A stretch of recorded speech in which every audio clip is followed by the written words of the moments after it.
Neve kemi gjetur dhe videon, e kemi shpërndarë dhe kemi bërë publike se ishte një moment i cili u ka shpëtuar vëmendjes mediave dhe nuk lidhej me rastin Balluku. Jo, ishte një histori tjetër. Ishte një histori por tjetër. Dhe pas kësaj denoncimi, GKK-ja nuk ka mbajtur asnjë qendrim publik për të shprehur, madje as paku, për të distancuar nga madje as paku nuk mbajti se vuri ujë në zjarr. Fal Ivi, dhe po t'i referohemi pastaj praktikës, mund të ketë 2-3 raste ndoshta episodika të periferisë vëmendjes që gjykata ka dhënë ndryshe, ka shpallur vendim ndryshe nga çfarë ka kërkuar SPAK-u. Është dilemë më se normale, më se natyrshme, e kemi patur vetë,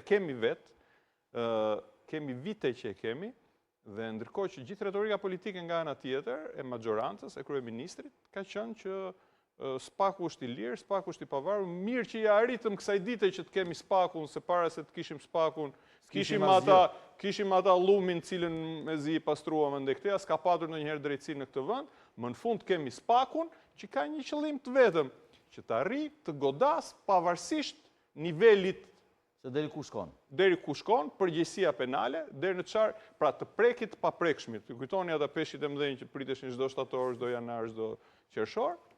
Erdhi SPAK-u dhe tha do vi që ju pa artikuloni këtë gjë. Se ju në linjë partie, nuk flas për ju personalisht, por në linjë partie ju keni mbajtur qëndrim komplet tjetër kur vjen puna te kapja e peshqve të mëdhenj apo cënimi i atyre që deri dje janë konsideruar pa cënueshëm, domethënë po flas në plan logjik gjithmonë, jo në terma politik në këtë pikë.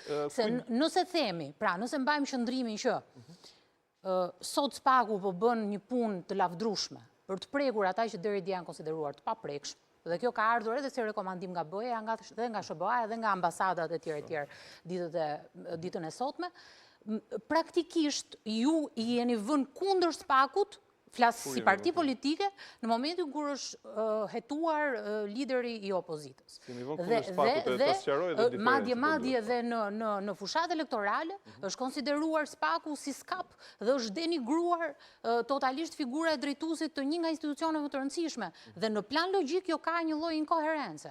Nëse flasim për luftë, nëse flasim për luftë ndaj atyre që janë të paprekshëm, jo, nuk është retorike, është këtu. E do një përgjigje. Ju keni kontribuar në uljen e imazhit të SPAK-ut në opinionin publik dhe për të vuajtur ndoshta ato pasoja që i kemi sot tek lufta e atyre që konsiderohen të paprekshëm. Nuk e pas keni kuptuar retorikën tonë, nëse ti intereson një përgjigje, pra nëse pyetje nuk e kishe retorike, të jap edhe një përgjigje për këtë, që ta bëjmë dialog.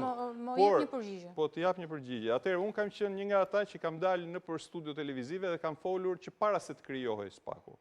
Pra që në momentet e para të hartimit të reformës në drejtësi, duke përfituar dhe nga fakti që kam qenë një nga 7 ekspertët e opozitës, cilët ju bashkan gjitë në procesit, krahas ekspertëve të nivelit të lartë që kishte emëruar majoranca, që ishin në nivelit të lartë, neve 7 ekspertë e opozitës nuk ishim në nivelit aq të lartë, po kemi para thënë ca gjëra, kemi bërë një material 2000 faqe, në